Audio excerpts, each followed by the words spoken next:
ಯಾವ ನಾಳೆ ಬರ್ತಾರೆ ಅವಾಗ ಗಿಲ್ಲಿ ಗಿಲ್ಲಿ ಗಿಲ್ಲಿ ಅಂತ ಗಿಲ್ಲಿ ನಟ ತಮ್ಮ ಕೋರಿಕೆಯ ಮೇರೆಗೆ ಕನಕೋತ್ಸವ ವೇದಿಕೆಗೆ ಬಂದಿದ್ದಾರೆ. ಅವರಿಗೆ ಕನಕೋತ್ಸವ ವೇದಿಕೆ ಪರವಾಗಿ ಸನ್ಮಾನ್ಯ ಡಿ.ಕೆ. ಶಿವಕುಮಾರ್ ಅವರು ಕೂತ್ಕೋ ಪೇಟ ಹಾಕಿ ಕೂತ್ಕೋ.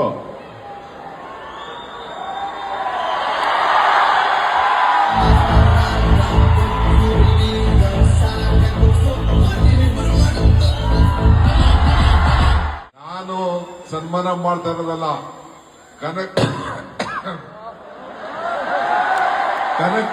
ಕನಕಪುರದ ಎಲ್ಲ ಜನ, ಕನಕೋತ್ಸವದ ಎಲ್ಲ ಪಾಲ್ದಾರರು, ಪುಟಾಣಿ ಮಕ್ಕಳಿಂದ ಹಿರಿಯರು, ಎಲ್ಲ ಸೋದರಿಯರು, ಯುವಕರು, ಅಣ್ಣಂದಿರು, ತಾಯಂದಿರು ಎಲ್ಲ ಸೇರಿ ನಿಮ್ಗೆ ಸನ್ಮಾನ ಮಾಡ್ತಾ ಇದ್ದಾರೆ.